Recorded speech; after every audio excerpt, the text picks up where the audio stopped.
નમસ્કાર વિદ્યાર્થી મિત્રો, હું હરીત ભટ્ટ ફરી એક વખત સ્વાગત કરું છું. આજના તાસમાં આજે આપણે પ્રકરણ નંબર 3 ધોરણ 11 ત્રિકોણમિતિનો અભ્યાસ કરવાનો છે. ત્રિકોણમિતિ વિશે તમે ધોરણ 10 માં થોડું ભણી ગયા છો. એનો પાયો મુખ્યત્વે કાટકોણ ત્રિકોણ અને પાયથાગોરસના પ્રમેય પર છે. આપણે કોઈ ખૂણો થીટા લઈએ, દાખલા તરીકે આ A, આ B આવશે, આ C અને આ A. કોઈ ત્રિકોણ આપણે BCA લીધો તો આ C ની સામેની બાજુ C, A ની સામેની બાજુ A અને B ની સામેની બાજુ B. તો આની ઉપરથી આપણે 6 ત્રિકોણમિતિય ગુણોત્તર મેળવતા. તો પહેલો ત્રિકોણમિતિય ગુણોત્તર હતો sin થીટા. હવે sin થીટા ખૂણો આપણે અહીંયા લીધો B, B ની સામેની બાજુ કઈ થઈ B, એટલે B ના છેદમાં કર્ણનું માપ છે C, એટલે sin થીટા નું મૂલ્ય શું બનશે? ખૂણાની સામેની બાજુ છેદમાં કર્ણ. એવી જ રીતે cos થીટા માટે ખૂણાની પાસેની બાજુ છેદમાં કર્ણ. tan થીટા એટલે sin થીટા અને cos થીટા નો ગુણોત્તર.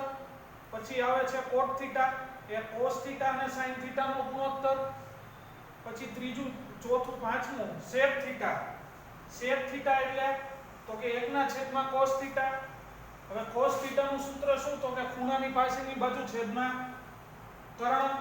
તો આનું સૂત્ર થશે કર્ણ છેદમાં ખૂણાની પાસેની બાજુ.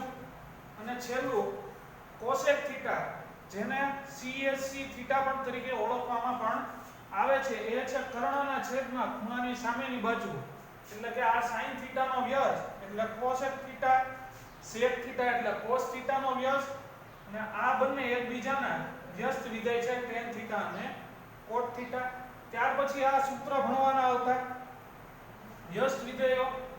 sin અને cosec એકબીજાના વ્યસ્ત, cos અને sec એકબીજાના વ્યસ્ત, અને tan અને cot એકબીજાના વ્યસ્ત છે. પછી આ છે કોટીકોણના વિધેય. આપણે ધોરણ 10 માં ભણતા sin 90 - theta cos theta, cos 90 - theta sin theta. એ આ 6 સૂત્ર છે. આ રેડિયનમાં લખેલા છે. આપણે આગળ દાખલા ભણવાના જ છે. sin થીટા બરાબર થશે cos π/2 - થીટા. એવી જ રીતે cos થીટા માટે, sec માટે તો 90 cosec 90 - થીટા, અને tan એટલે cot 90 - થીટા અથવા π/2 - થીટા. પછી તો કે આ નિત્ય સમ ભણતા sin વર્ગ થીટા વત્તા cos વર્ગ થીટા બરાબર 1. એની ઉપરથી પાછા બે નિત્ય સમ આવતા, 1 ઓછા cos વર્ગ થીટા બરાબર sin વર્ગ થીટા, ને 1 ઓછા sin વર્ગ થીટા બરાબર cos વર્ગ થીટા. ત્યાર પછીનું નિત્ય સમ હતું 1 વત્તા tan વર્ગ થીટા બરાબર sec વર્ગ થીટા. આની ઉપર પાછા બે બનતા, sec વર્ગ ઓછા tan વર્ગ બરાબર 1 અને sec વર્ગ ઓછા 1 બરાબર tan વર્ગ. એવી જ રીતે આને માટે આ ગુણધર્મ આપણે આગળ જોશું. જો cos વાળા જે વિધેય આવશે ને, cos અને sec, એ યુગ્મ થશે, અને બાકીના જે sin વાળા વિધેય છે, sin, tan, cosec, cot, એ અયુગ્મ છે. આ સૂત્ર આપણે આગળ ભણી લીધું. હવે આ કોઠો ધોરણ 10 માં આવતો, બરોબર, કોઠો ધોરણ 10 માં આવતો 4 ને 5 મૂલ્ય માટે, 0 માટે 30, 45, 60 અને 90. આ રેડિયનમાં પણ લખેલા છે. જો પાઈ બરાબર આપણે યાદ રાખવાનું, પાઈ એટલે જો ખૂણા તરીકે લેવામાં આવે તો એને 180 અંશ તરીકે લેવામાં આવે છે. આપણને ખબર છે 30 × 180 એટલે 30 ને π/6 કહેવાય, 45 એટલે π/4, 60 એટલે π/3 અને 90 એટલે π/2. તો આપણે ક્રમશઃ કિંમત લેતા જઈએ. ઓકે, sin 0 0, cos 0 1, આ થશે 1/2, આ થશે √3/2. આ બંનેની કિંમત સરખી 1/√2 1/√2. હવે આ કિંમત બદલાઈ જશે. sin π/3 √3/2 અને આ થશે 1/2. 0 અને 90 માં કિંમત બદલાશે. sin π/2 1, cos π/2 0. હવે જો tan એટલે શું થાય? sin ના છેદમાં cos એટલે 0 ના છેદમાં 1 એટલે 0. 1 ના છેદમાં 2 એના પાછા વર્ગમૂળ 3 ના છેદમાં 2 એટલે 1/√3. આ બંને ઉડી જાય એટલે શું આવ્યું? 1. અહીંયા 2 2 ઉડી ગયા એટલે શું વધ્યું? √3. 1 ના છેદમાં 0 એટલે અવ્યાખ્યાયિત. હવે આવ્યું cot. cot એટલે cos અને sin નું ઊંધું એટલે અહીંયા આવશે અવ્યાખ્યાયિત. આ થશે √3. આ 1.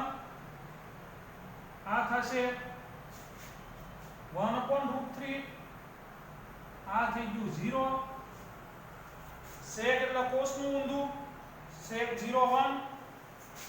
આ થશે 2/√3. અહીંયા આવશે √2. અહીંયા આવશે 2/√3. cosec 90 0 અવ્યાખ્યાયિત. બરોબર. આ થશે અવ્યાખ્યાયિત. પછી π/6 એટલે 2. અહીંયા 2 આવશે.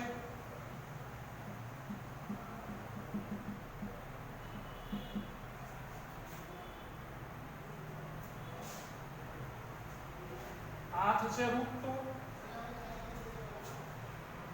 આ થશે 2/√3 અને cosec 90 અથવા π/2 એટલે 1. આ તો તમારો ત્રિકોણમિતિનો કોષ્ટક.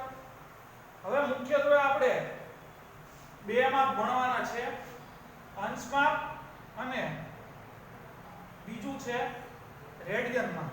હવે અંશ માપ કોને કહેવાય? તો આપણે કોઈ એક અહીંયા ઘડિયાળ દોરીએ. બરોબર. 4 ભાગ પાડી નાખવાના.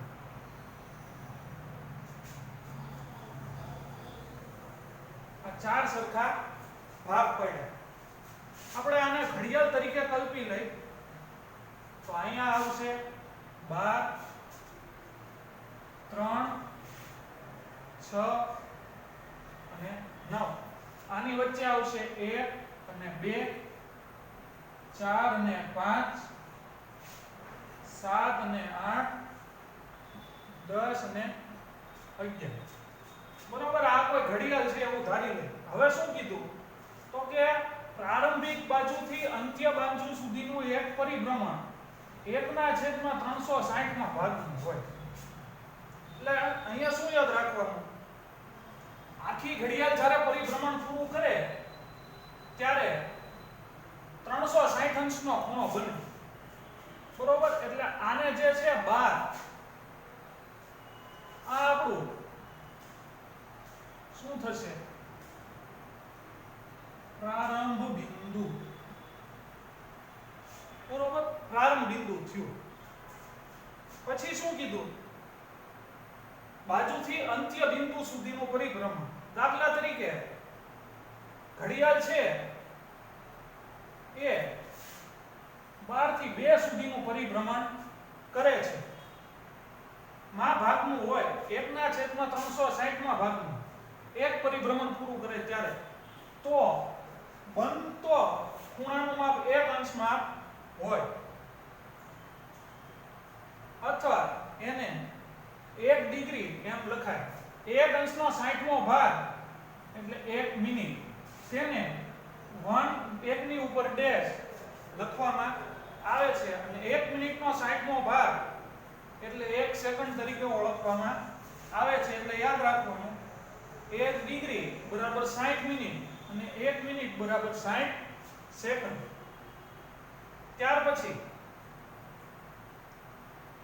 ખૂણાના માપ માટે જેને રેડિયન માપ કહેવાય એવો બીજો એકમ છે અંશ માપ અને રેડિયન માપ. તો કેન્દ્ર આગળ કોઈ એકમ વર્તુળ લઈએ. આપણે આમાં જ દોરીએ. આ કોઈ એકમ વર્તુળ છે. અહીંયા આપણે વર્તુળનું સેન્ટર લઈએ. સેન્ટરને નામ આપી દઈ O. આ AB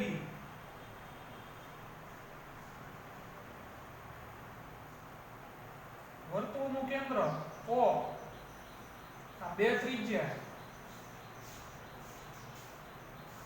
વર્તુળ પરના બે બિંદુ A અને B. તો રેડિયનમાં શું કીધું? જો એકમ ત્રિજ્યા વાળું વર્તુળ કેન્દ્ર આગળ એક એકમ વૃત્તીય લંબાઈ વાળા ચાપથી બનતા ખૂણાને 1 રેડિયન કહે છે. એટલે જો આ ચાપ બની A થી B, આ જે ચાપ બની એના દ્વારા કેન્દ્ર સાથે જે ખૂણો અંતરાય એને 1 રેડિયન ખૂણો તરીકે ઓળખવામાં આવે છે. આમાં મુખ્યત્વે આપણે બે દાખલા ભણવાના છે, બે રીતના. અંશમાંથી રેડિયનમાં ફેરવો, રેડિયનમાંથી અંશમાં ફેરવો. બરોબર છે? તો આમાં સૂત્ર યાદ રાખવાનું. જો અંશમાંથી રેડિયન તો ખૂણાને પાઈના છેદમાં 180 વડે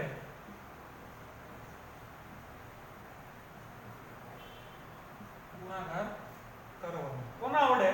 પાઈના છેદમાં 180 વડે ગુણાકાર કરવો. જો રેડિયન માંથી અંશમાં ફેરવો તો ઉલટાઈ જશે 180 ના છેદમાં પાઈ વડે. આપણો પહેલી રીતનો દાખલો, નીચેના અંશમાપને રેડિયનમાં શોધો, રેડિયનમાં શોધો. તો પહેલો દાખલો છે 25 અંશ. 25 અંશ માટે શું લખાશે? તો કે 25 ગુણ્યા પાઈના છેદમાં 180. 25 25 36 પંચા 180. એટલે આ જવાબ આવશે 36 પાઈ, સોરી 5 પાઈ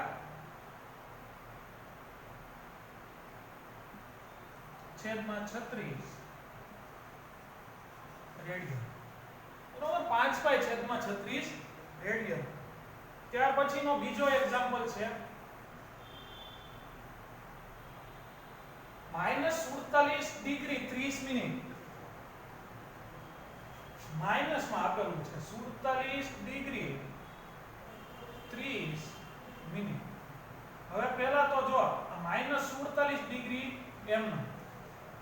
હવે 1 ડિગ્રી હોય તો કેટલી મિનિટ હતી?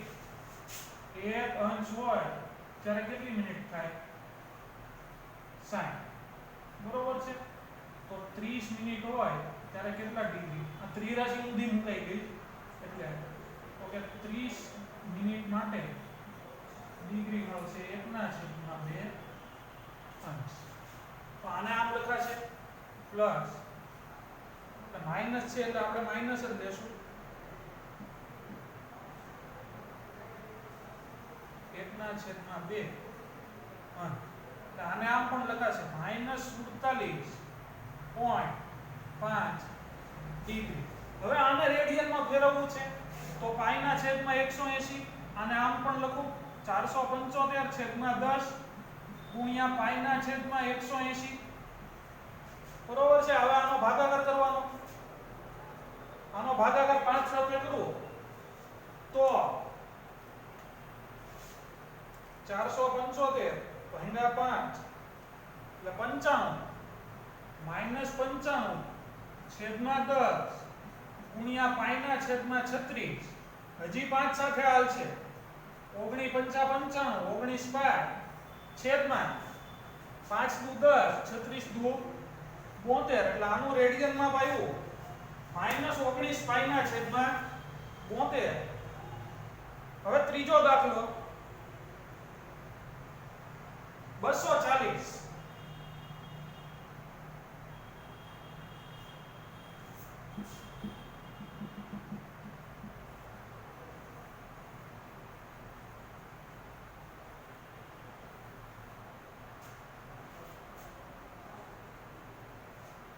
ત્રીજો તો 240 છેલ્લો દાખલો છે. તો પહેલા તો 240 પાઈના છેદમાં 180 80 મીંડું મીંડું ઉડી ગયું 6 ચોક 24 6 તેરી 18 એટલે જવાબ શું આવ્યો તો કે 4π/3 રેડિયન. હવે 520 નો આવડશે એવી હું આશા રાખું છું. જાતે સ્વપ્રયત્ન કરજો. હવે ઉલટું છે. જો નીચેના રેડિયન માપને અંશ માપ સાથે શોધો. પાઈ બરાબર શું કીધું 22/7. તો એમાં આપણે આ પ્રથમ અને ત્રીજો દાખલો ગણશું. બીજો અને ચોથો તમારે સ્વપ્રયત્ન કરવાનો છે. આપણે પહેલા સહેલા દાખલાથી શરૂ કરીએ. તો ત્રીજો દાખલો આપણને આપેલો છે, રેડિયનમાં આપ્યું છે 5π/3. બરોબર, 5π/3. જો આમાં આપણે શું કરતા, અંશમાંથી રેડિયનમાં ફેરવો તો ખૂણાનો પાઈના છેદમાં 180 વડે ગુણાકાર કરતા. આપણે રેડિયનમાંથી અંશમાં ફેરવવાનું છે એટલે આને 5π/3 એનો આપણે 180 ના છેદમાં પાઈ વડે ગુણાકાર કરવાનો. આ પાઈ પાઈ કેન્સલ, 60 તેરી 180 એટલે જવાબ શું આવ્યો 60×5 = 300 અંશ. પછીનો દાખલો છે પ્રથમ દાખલો. પહેલો શું આપ્યું છે રકમ તો કે 11/16 રેડિયન. 11/16 રેડિયન આપણને આપેલું છે. તો શું કરવાનું તો કે 11/16 ગુણ્યા 180/પાઈ. જો પાઈની કિંમત આમાં સીધી છેદ ન ઉડતા એટલે 11/16 એટલે 11 ગુણ્યા 180/16 ગુણ્યા 22/7. છેદનો છેદ જશે અંશમાં એટલે 11 ગુણ્યા 180 ગુણ્યા 7/16 ગુણ્યા 22 એટલે આ થશે 11 દુ 22 90 દુ 180 એટલે અહીંયા શું વધ્યું તો કે 90 ગુણ્યા 7/16 9 × 7 = 63 630/16. આનો ભાગાકાર કરીએ તો 630/16 તમે કેલ્ક્યુલેટરનો ઉપયોગ કરજો 39.375 ડિગ્રી. જો આ પોઈન્ટમાં લખશો તો જવાબ સાચો પડશે, પણ આને આપણે મિનિટ અને સેકન્ડમાં પણ ફેરવવું પડશે. એટલે આને આમ લખાશે 39 degree plus 0.3 degree plus 0.75 degree. એટલે આ શું થયું આપણું મિનિટ, આ શું થઈ આપણી સેકન્ડ. એટલે અહીંયા મળશે 39 ડિગ્રી પ્લસ સેકન્ડ કેટલી છે, મિનિટ કેટલી છે 0.3. એટલે આ થશે 0.3 ગુણ્યા 60 મિનિટ પ્લસ સેકન્ડ છે 0.75 ગુણ્યા 60 સેકન્ડ. એટલે આ થશે 39 મિનિટ, સોરી 39 ડિગ્રી. આ જવાબ આવશે 18 મિનિટ અને 0.75 ગુણ્યા 60 કરશો એટલે સેકન્ડ આવશે 45 સેકન્ડ. ફરીવાર સમજી લેજો આ દાખલો. શું કર્યું તો કે જે રેડિયનમાં આપ્યું છે એને 180 વડે 180 ના છેદમાં પાઈ વડે ગુણાકાર કર્યો. સાદું રૂપ આપ્યું એટલે આપણને અંશમાં મળ્યો 39.375. આ પોઈન્ટનું વિભાજન કરી નાખવાનું મિનિટ. આ આંકડો એમનેમ રાખવાનો 0.3 પછીના બે આંકડા લેવાના 0.75 એટલે આ મિનિટ મળશે, આ સેકન્ડ મળશે. હવે આપણને ખબર છે 1 મિનિટ એટલે 60, 1 ડિગ્રી એટલે 60 મિનિટ. એટલે અંશમાં વાપરવાનું 0.3 છે ગુણ્યા 60 કરશો એટલે 18 મિનિટ. આ સેકન્ડ થશે 0.75 ગુણ્યા 60 2 મીટર એટલે સેકન્ડ એટલે 60 ગુણ્યા 0.75 કરશો એટલે 45 સેકન્ડ બરોબર આ -4 માટે તમારે જાતે કરવાનું છે 7 પાઈ છેદમાં 6 પાઈ ના છેદમાં 6 એટલે 30 30 + 210 જવાબ આવશે ઓકે હવે જો એક ચક્ર 1 મિનિટમાં 360 અંશનું પરિભ્રમણ કરે છે તો તે 1 સેકન્ડમાં કેટલા રેડિયન માપ જેટલું ફરશે બરોબર આ દાખલો તમારા હોમવર્કમાં કરવાનો છે 1 મિનિટમાં 360 પરિભ્રમણ કરે છે તો તે 1 સેકન્ડમાં કેટલા રેડિયન માપ જેટલું ફરશે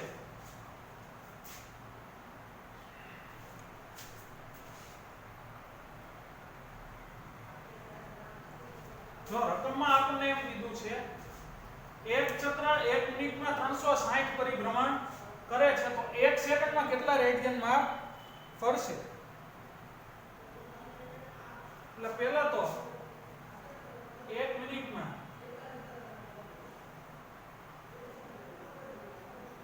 થતું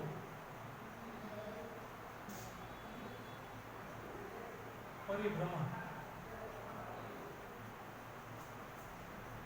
બરાબર 360 અંશ કરે છે 1 મિનિટ એટલે 60 સેકન્ડમાં થતું પરિભ્રમણ બરાબર 360 અંશ આને રેડિયનમાં ફેરવો તો 2 પાઈ રેડિયન જેટલું પરિભ્રમણ થાય હવે જો 1 મિનિટમાં 360 પરિભ્રમણ કરે છે 1 મિનિટમાં ચક્ર 360 પરિભ્રમણ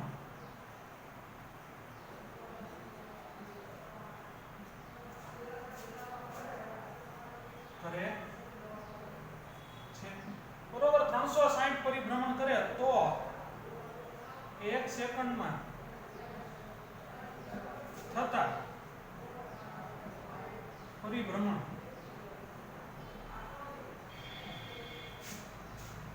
બરાબર 360 છેદમાં 60 એટલે કેટલા થાય 6 તો શું કીધું બરોબર એક પરિભ્રમણ કરે ત્યારે 2 પાઈ રેડિયન જેટલું ફરે એટલે તેથી એક પરિભ્રમણ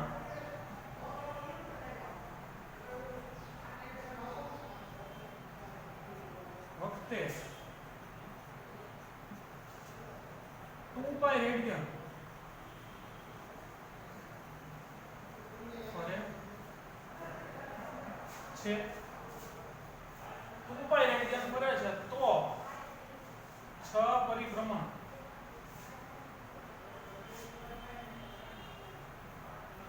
વખતે કેટલું ફરશે તો કે 6 ગુણ્યા 2 પાઈ બરાબર 12 પાઈ રેડિયન ફરશે બરોબર આટલું ક્લિયર ત્યાર પછી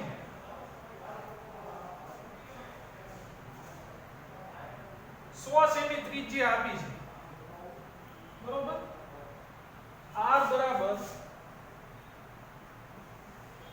100 સેમી એટલે આપણે અહીંયા કોઈ કેન્દ્ર O લઈ લઈએ O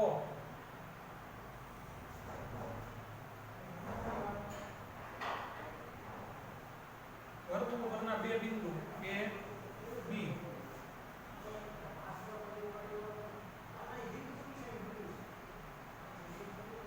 આ બંને ત્રિજ્યા 100 સેમી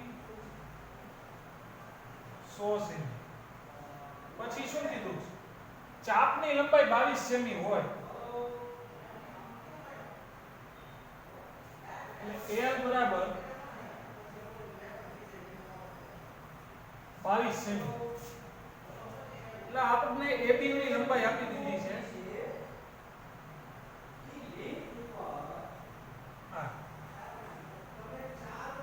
આ માપ આપણને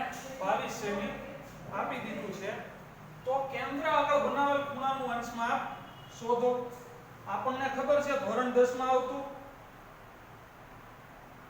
ચાપની લંબાઈ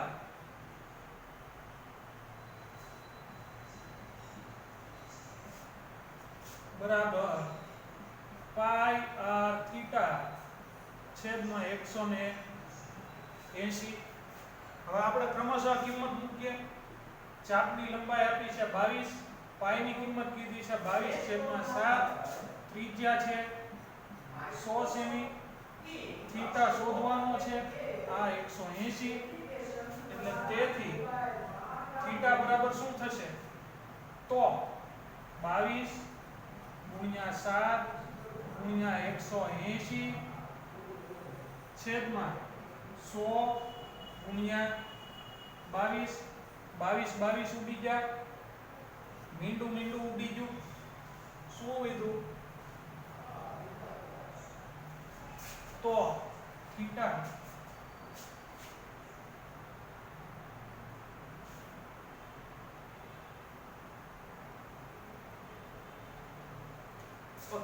બરાબર આવ્યું 18 + 7 126 છેદમાં 10. એટલે થીટાની કિંમત મળી 12.6. એટલે થીટા બરાબર 12 ડિગ્રી અને 6 0.6 ગુણ્યા 60 મિનિટ.